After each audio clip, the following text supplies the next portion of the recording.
How to crack NEET exam में आप सभी बच्चों का स्वागत है। आज हम डिस्कस करेंगे कि क्या हम नीट एग्ज़ाम को क्रैक करने के लिए सही रास्ते पे चल रहे हैं। इसका पता हम कैसे लगा सकते हैं। चलिए इसके बारे में हम डिस्कस करते हैं कि ये कैसे पॉसिबल है कि हमें एग्जैक्ट ये पता चल पड़े कि हम बिल्कुल राइट ट्रैक में हैं। यदि आप लगातार फॉर्मूलों को रिवाइज कर रहे हैं या किसी भी टॉपिक को अपने दोस्तों के साथ डिस्कस कर रहे हैं, तो आप मान के चलिए कि आप बिल्कुल सही ट्रैक पे हैं। रात को सोते वक्त, बस में ट्रैवल करते वक्त आपको बार बार कोई नई चीज़ जो आपने पढ़ी है उसको आप डिस्कस कर रहे हैं, रिवाइज कर रहे हैं, तो आप मान के चलिए कि आप बिल्कुल सही ट्रैक पे हैं। पर यदि आप सोशल मीडिया में व्यस्त हैं, फ़ोन कॉल में व्यस्त हैं, दोस्तों के साथ गप्पे लड़ाने में व्यस्त हैं, या आपको लगता है कि पढ़ाई के अलावा कोई और आप किसी चीज़ में व्यस्त हैं, तो आप मान के चलिए कि आप खुद को चीट कर रहे हैं, आप राइट ट्रैक पे नहीं हैं। यदि आपके विज़न में नीट का सिलेबस चल रहा है, आपको लग रहा है कि आपका नीट का ये सिलेबस कवर करने को बचा है, या आप ये चल रहा है कि आपको एक अच्छा नीट का स्कोर लेना है या अच्छा मेडिकल कॉलेज लेना है, या जो भी आपके मॉक टेस्ट हो रहे हैं उसमें आपका जो स्कोर है उसको आपको लगता है कि पिछले टेस्ट में मेरे कम नंबर है तो नेक्स्ट में मैं अच्छे मार्क्स लेना चाहता हूँ या लेना चाहती हूँ, या आपको लग रहा है कि ये कुछ एरियाज मेरे वीक हैं जिनके डाउट्स को मुझे क्लियर करना है, तब भी आप मान के चलिए कि आप बिल्कुल सही ट्रैक पे हैं। पर बेटा, अगर आपका विजन ही क्लियर नहीं है और आपके विजन में आपके दोस्त हैं, सोशल मीडिया हैं, या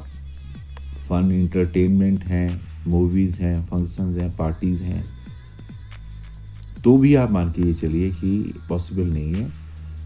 आप अपने आप को फिर चीट कर रहे हैं। देखिए, जो हमारा विज़न होता है उसी से ये तय हो जाता है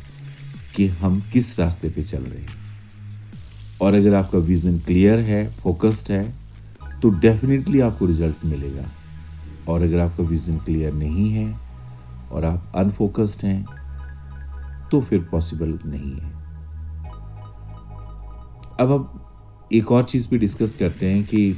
देखिए, वैसे तो चिंता शब्द बुरा होता है, वरी करना किसी चीज़ के बारे में, लेकिन ध्यान से सुनिए मेरी बात।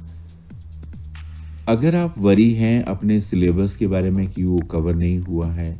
या आपका मॉक टेस्ट का स्कोर कम आ रहा है उसके बारे में वरीड हैं, या आपका जो रैंक है वो घटता जा रहा है मॉक टेस्ट में उसके बारे में वरीड हैं,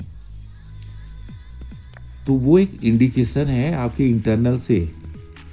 कि आपको कहाँ होना चाहिए था और आप कहाँ हैं। वरी जनरेट आपके अंदर से हुई, इंटरनल से हुई, और वरी एक इंडिकेशन है कि आपको रेस लगानी है। बहुत सारे बच्चे ग्राउंड में रेस लगा रहे हैं, अगर आप और बच्चों को देख के आपको लग रहा है कि आप पीछे हैं, तो आपकी वरी जायज़ है, तो आप और डबल उस पावर के साथ आप अपने जो कदम है वो बढ़ाते हैं। तो वरीज को आपने रिस्पेक्ट देना है, क्योंकि वरीज आपको बताती है कि आप में प्रॉब्लम है, इसलिए वो जो गैप है उसकी वजह से वरी है। और दूसरी तरफ मान लिया जाए कि कोई दूसरा बच्चा है, वो सोच रहा है कि उसको कोई सिलेबस के बारे में कोई प्रॉब्लम नहीं है, या नीट का स्कोर कम ज़्यादा है, उसको उससे कोई फ़र्क ही नहीं पड़ रहा है, या वो सोचता है कि वो जितना कर रहा है वो सेटिस्फाइड है। तो इस तरह का जो एटीट्यूड है, या उसका कोई ऐसा कोई विज़न ही नहीं है, कोई ऐसे उसमें worry, nothing, he is blank, तो आप चीट कर रहे हैं, तो पॉसिबल नहीं है, मतलब डिफ़िकल्ट है सक्सेस मिलना। देखिए, सिंपल सी बात ये है कि हमारी जो भी हमारे अंदर वरीज होती हैं, या जो हमारा विज़न होता है, या हमारे गोल्स होते हैं, ये कांस्टेंट जो हम अनरेस्ट में रहते हैं। देखिए, आप अगर आपका मान लो सिलेबस पूरा नहीं है, या मार्क्स कम आ रहे हैं, या कोई बच्चे आपसे ज़्यादा बेहतर नंबर ले रहे हैं, तो आपके अंदर एक अनरेस्ट भी डेवलप होता है।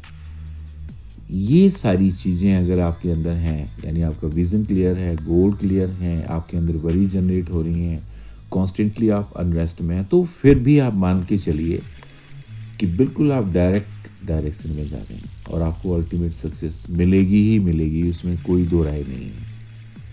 बट अगर आप सोच रहे हैं कि आपका एटीट्यूड रिजिड है कि जैसा मैं हूँ वैसा ठीक है, इट्स नो प्रॉब्लम, विज़न ही क्लियर नहीं है, गोल ही फिक्स नहीं है, तो ऐसे एटीट्यूड से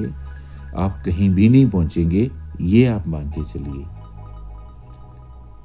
हमारा एटीट्यूड डिसाइड करता है हमारा विज़न, और हमारा विज़न जो है उससे हमारे थॉट्स जनरेट होते हैं, थॉट्स की वजह से ही फिर हम लोग एक्शन करते हैं, और जो हमारे एक्शन हैं उसी से हमें रिजल्ट मिलता है। तो आपकी सक्सेस में ये बहुत चीज़ मैटर करती है कि आपका एटीट्यूड क्या है और आपका विज़न क्या है। देखिए, ये मान के चलिए कि हमारा जो फ्यूचर है वो हमारे प्रेजेंट का रिफ्लेक्शन है। हमारा फ्यूचर तभी बेहतर होगा अगर आप प्रेजेंट आपका बेहतर है, या आप प्रेजेंट को बेहतर बनाने की कोशिश करिए। जितना ज़्यादा आप प्रेजेंट में फोकस करेंगे, फ्यूचर ऑटोमेटिकली आपका चेंज होता जाएगा। तो नट सेल में बेटा मैं आपको यही बात कहना चाहूँगा, अगर आप अपने टीचर से के प्रति आपके मन में रिस्पेक्ट है, आपको जो आपके सब्जेक्ट हैं फिजिक्स, केमिस्ट्री और बायो, अगर वो आपको अच्छे लगते हैं तो आप बिल्कुल सही ट्रैक में हैं। और अगर आपको ऐसा लगता है कि आपको फिजिक्स अच्छी नहीं लगती है, या आपको आपका कोई टीचर जो पढ़ा रहा है वो अच्छा नहीं लगता है, मैं फिर आपको कहूँगा टीचर अच्छा नहीं लगता है या टीचर से समझ में नहीं आ रहा है, तो बेहतर है टीचर को बदल डालिए, कोई दूसरा टीचर देखिए, या मल्टीपल टीचर से डिस्कस करिए चीज़ों को। लेकिन अगर मान लो फिजिक्स ही आपको अच्छी नहीं लग रही है, या केमिस्ट्री अच्छी नहीं लग रही है, तो उसको अच्छा लगने के लिए क्या क्या किया जा सकता है वो सब करो बेटा, तभी पॉसिबल है कि आप एक अपनी मंजिल तक आप पहुंच पाएं। तो